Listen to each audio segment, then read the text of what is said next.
January 13th, 1944. In the occupied village of Sainte-Croix-du-Vexin, northern France, 50 German officers sat down to dinner. They had spent the day doing what occupying forces do, signing requisition orders, reviewing patrol routes, drinking coffee from china cups that had belonged to someone else. The manor was warm, the wine was good. Outside, the January frost had turned the cobblestones to glass, and the village was silent the way occupied villages learn to be silent, not peaceful, but careful. No one checked the dessert tray. No one thought to. The girl who had carried it up the hill was already gone, walking back down the long street in the dark, her empty basket on her arm, her face showing nothing. She was 16 years old. She smelled of flour and butter. She had wished them a pleasant evening. By midnight, not one of those 50 officers would be able to stand. By morning, the road south would be clear. And the Gestapo, when they came, would spend the next 6 weeks looking for a saboteur, a spy, a trained operative, someone with access and motive and expertise. They never once looked at the baker's daughter. She was 16 years old. She wore flour on her hands and grief behind her eyes. She hummed old songs while the bread rose, and she smiled when the German soldiers came to collect their loaves, the kind of smile that told them nothing at all. Her name was Madeleine Renard, and in the winter of 1943, deep inside occupied France, she would walk into the most fortified mess hall in the Vexin region, carrying a tray of honey-glazed tarts. She would set them on the table. She would wish the officers a pleasant evening, and then she would walk back out into the dark. By morning, 50 German officers, commanders, logisticians, and intelligence men would be unable to stand, unable to issue orders, unable to stop what was coming. The Gestapo would spend months searching for a saboteur, a spy, a partisan with access to German kitchens. They never once looked at the baker's daughter. The village of Sainte-Croix-du-Vexin sat 12 kilometers east of the Seine, crouched beneath low winter skies as though trying to make itself invisible. In peacetime, it had been a quiet place. A stone church, a market square, a mill, 40-odd houses, and a bakery that had belonged to the Renard family for 3 generations. The bakery still stood, but Henri Renard, who had run it, who had taught his daughter to read the color of a crust the way a sailor reads the color of sky, was gone. He had been taken in June of 1942, dragged from his own kitchen by 2 soldiers who spoke no French, for the alleged crime of distributing pamphlets. He had not come back. Madeleine had been 15 then. She was small for her age, with dark eyes that missed nothing and a manner so quiet that men tended to forget she was in the room. Her aunt, Celeste, had moved in to help run the bakery. Together they kept it alive. There was no choice. The village needed bread, and the Germans who had requisitioned the old Dumont Manor on the hill as a regional command post needed bread too. The manor had once hosted summer parties. Now it housed a garrison of Wehrmacht officers, 30 to 40 men at any given time, with additional personnel rotating in and out. It sat at the top of the village's one long street, surrounded by a low stone wall and a wooden guardhouse, its lights burning late into every night. From the back window of the bakery, if you climbed onto the flour sacks and pressed your cheek to the cold glass, you could see those lights. Madeleine watched them often. The village had its own resistance cell, though most inhabitants preferred not to know the details. It was run by a retired schoolteacher named Gustave Picard, known to the network as Patron, who had once, in another life, been a chemistry instructor at a lycée in Rouen. He was 63, arthritic, and absolutely merciless in his patience. He had recruited Madeleine 6 months after her father disappeared, not because she had sought him out, but because she had already, on her own initiative, begun memorizing the names and movements of every German officer she delivered bread to. She had written the names in a notebook she kept inside a hollowed loaf, a trick her father had taught her as a children's game, never imagining it would one day have a use. Patron had looked at the notebook for a long time. Then he had looked at her. "Your father taught you well," he said. "My father is dead," she replied. She was not asking for sympathy. She was stating a condition, the condition that made what she was about to do not just possible, but necessary. She had grown up in a kitchen. She knew heat and chemistry and timing with the instincts of a craftsperson. She knew what bitter things could be hidden inside sweet ones. She knew that people who are comfortable, who are warm and fed, and feel no threat, stop paying attention. And she knew, better than anyone, that the men on the hill had grown very comfortable indeed. The first thing Madeleine had to do was become indispensable. It took 2 months. In September of 1943, the German garrison supply chain had developed a gap. Their field kitchen. run by a heavy-set Feldwebel named Brandt, was efficient with sausage and tinned goods, but hopeless with bread. The loaves arrived from a depot 40 kilometers away, dense and gray and tasting.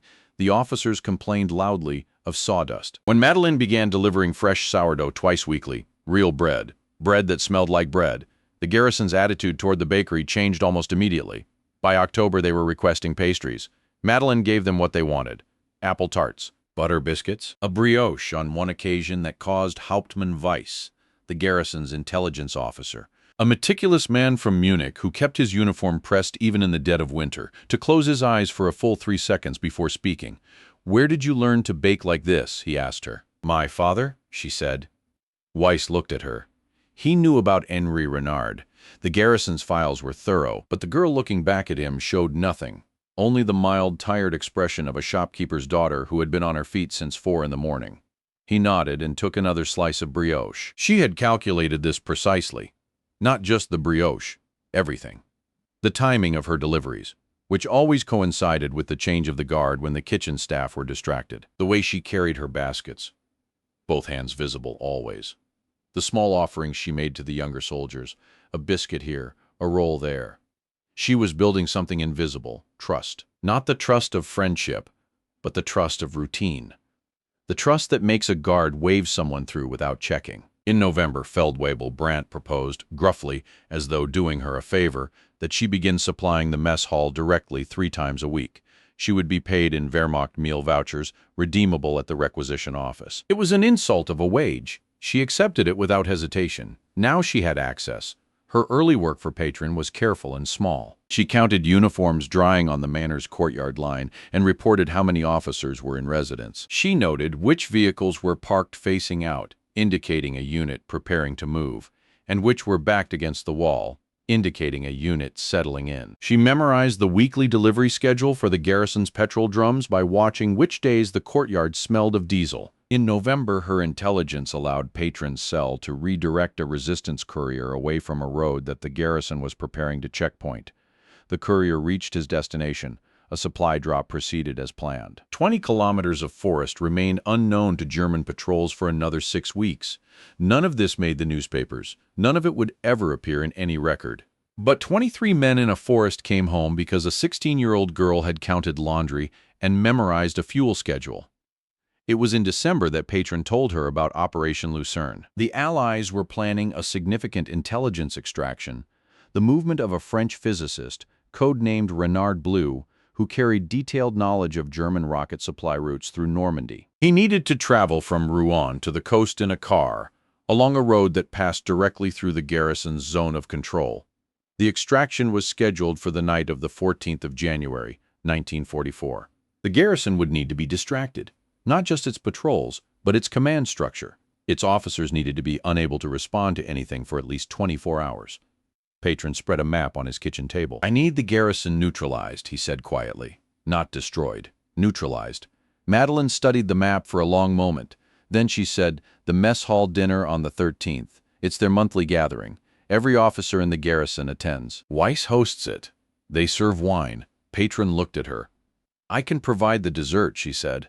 The substance had been Patron's idea, but the chemistry had been his, and the execution was entirely hers. He had been a chemistry teacher for 30 years. He knew his plants.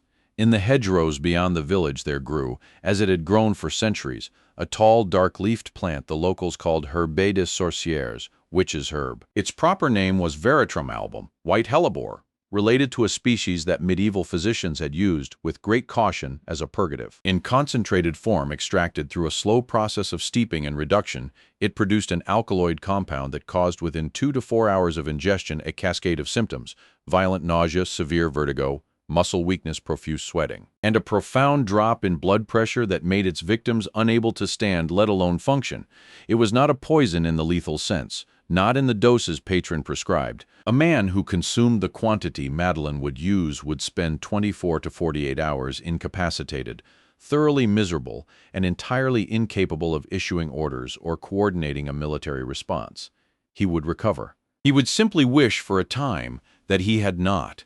The extract, reduced to a dark, faintly bitter oil, could be incorporated into a cream filling. The sweetness of honey and cream would mask the bitterness entirely, particularly after wine, when the palate was already compromised. "How confident are you?" Madeline asked when Patron explained this. He was silent for a moment. "Confident," he said, "in the chemistry. Less confident in the human variables." The human variables were considerable. The first problem was quantity. She needed enough extract for 50 individual tarts, the exact count of officers expected at the dinner. Too little in each tart and the effect would be inconsistent. Too much and the bitterness might be detectable. Patron and Madeline spent 3 evenings in early January calibrating the dose, testing small amounts on themselves at levels far below any threshold of effect, measuring the color change of the oil as concentration increased. The second problem was delivery. She could not simply arrive at the mess hall with 50 tarts unannounced. The dinner had to request them. Madeline solved this by approaching Hauptmann Weiss 3 weeks before the date, in her usual manner, diffident and businesslike, to ask whether the monthly dinner might feature a special dessert. She had been experimenting, she said, with a honey tart recipe her grandmother had passed down. She would be honored, she said, to provide a tray. Weiss had looked at her with the careful eyes he brought to everything, and then, slowly, he had smiled. 50 tarts, Mademoiselle Renard, he said. 1 for each officer. She thanked him and left before he could see anything in her face. The third problem, the one that nearly undid everything, was Feldwebel Brandt. Brandt was not a subtle man, but he was a suspicious one, and he was protective of his kitchen in the manner of a territorial animal. When Madeline arrived on the morning of January 13th with her cream-filled tarts packed in 2 flat wooden boxes lined with cloth, he met her at the kitchen door and did not step aside. "I need to inspect the goods," he said. She set the boxes on the step. He opened the first box and examined the tarts with the expression of a man who had eaten too many bad field rations and could no longer be impressed by food. He picked up 1 tart and turned it over. The cream filling, pale, smooth, scented with honey and a touch of orange rind, held its shape perfectly. He brought it close to his face and smelled it. Madeline did not move. The kitchen behind Brandt smelled of boiled cabbage and wood smoke. In the courtyard, 2 soldiers were arguing about a card game. Somewhere upstairs, someone was playing a harmonica badly. Brandt set the tart down.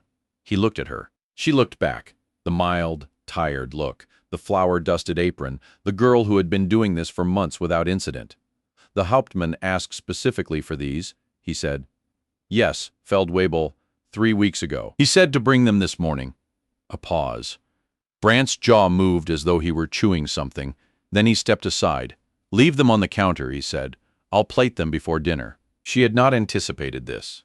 The tarts were to be served directly from her boxes. She had not imagined Brandt handling them, replating them, potentially disturbing the filled centers. "Of course," she said. She carried the boxes inside, set them on the long kitchen counter, and began to unpack them.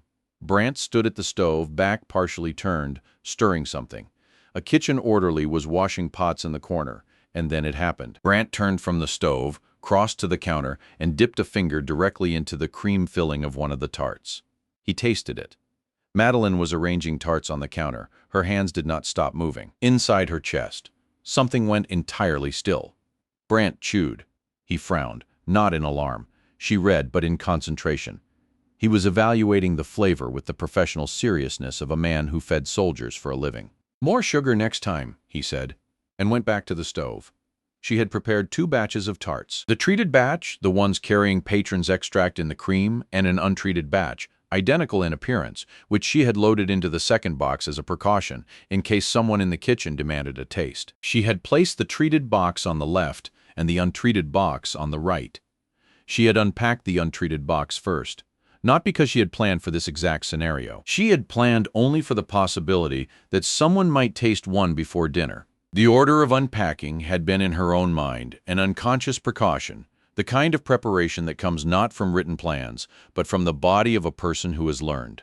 Over months of surveillance and small operations to move through hostile spaces the way water moves through rock, finding the path of least resistance always, she finished arranging the tarts. She thanked the kitchen orderly who did not respond. She collected her empty boxes and walked to the kitchen door. Brandt did not look up. She stepped out into the cold January air, crossed the courtyard, nodded to the guard at the gate, and walked down the hill. She did not run. She did not hurry.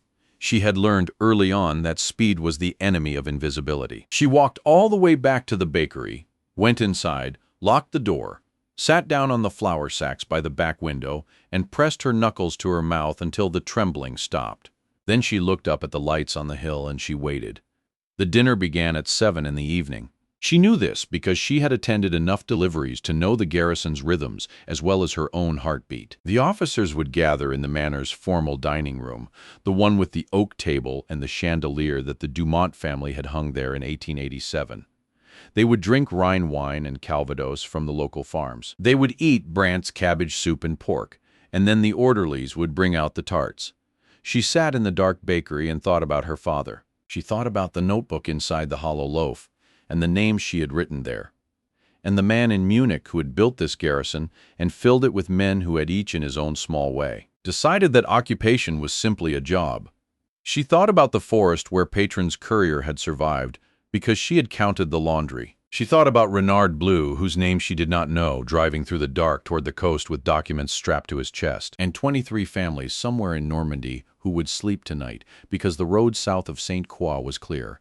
She thought about all of this, and she sat very still, and she waited. At 11 o'clock that night, the lights in the manor began to go out, not in the orderly sequence of a garrison shutting down for bed, but in a scattered, erratic pattern that she had never seen before. Then she heard voices, raised voices, carrying down the hill through the cold air, the sound of boots on cobblestones moving quickly, a door opening and closing. By midnight, the manor's infirmary light, recognizable by its position in the east wing, the only window with frosted glass, was blazing. She went to bed. She lay in the dark and listened to the village breathe. In the morning, there were no patrols on the road south. The garrison spent 3 days in chaos. 47 officers had eaten the tarts. 3 had not. Hauptmann Weiss, who had been called away from dinner by a telephone call from divisional command, and had returned to find the dessert course already cleared. A young lieutenant on duty roster who had missed the meal entirely, and Feldwebel Brandt, who served officers and never dined with them. Of the 47 who ate, all 47 fell ill within 4 hours. The garrison's single medical officer, himself among the stricken, managed to send a report to divisional command before he was no longer able to hold a pen. The report described a possible outbreak of food contamination, origin unknown. By morning, a medical team had been dispatched from Rouen. The road south of St. Croix-du-Vexin carried no checkpoint, no patrol, no block.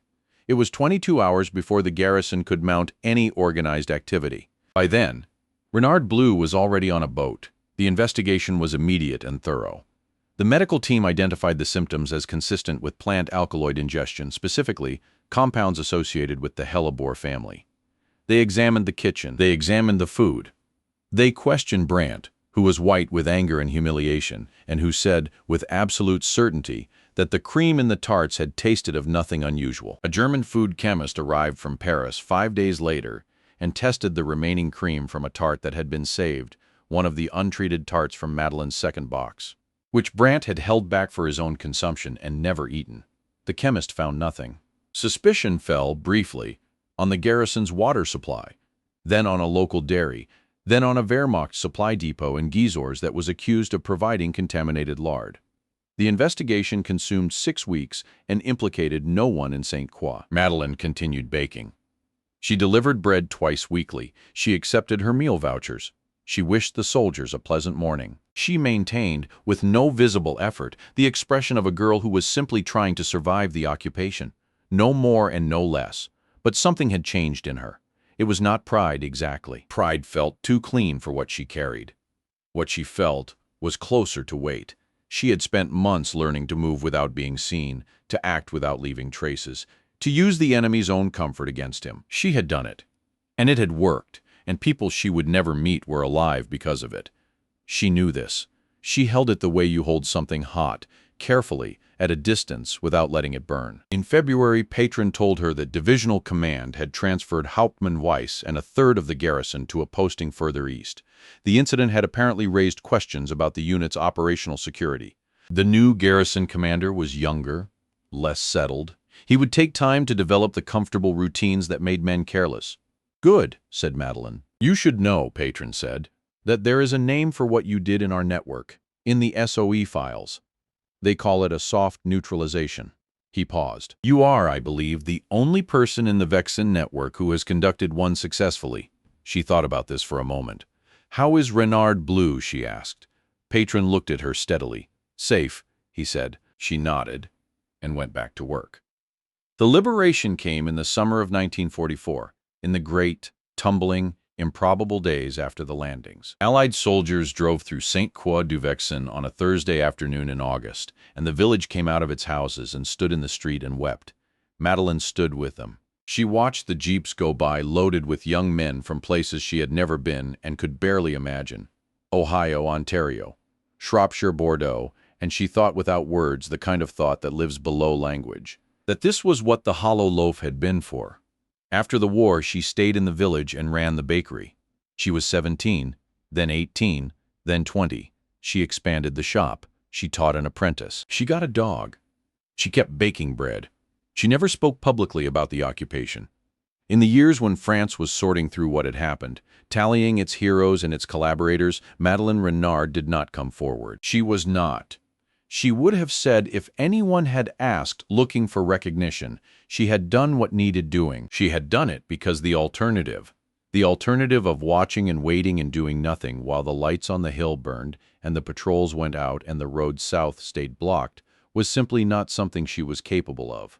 Patron died in 1961. He left no memoir, only a collection of handwritten letters to former cell members that his family found in a tin box in his study.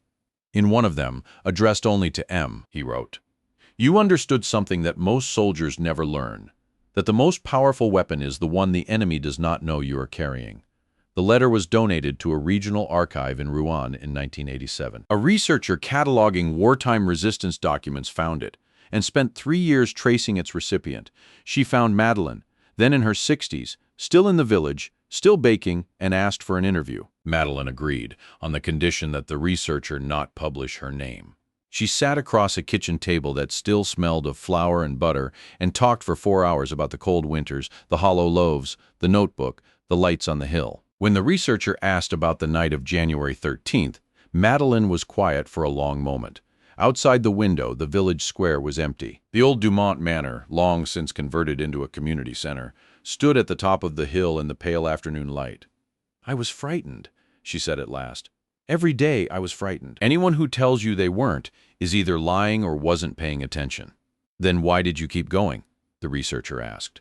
Madeleine looked out the window for a moment. Then she looked back. "Because the bread had to be made," she said simply, "and I was the one who knew how to make it."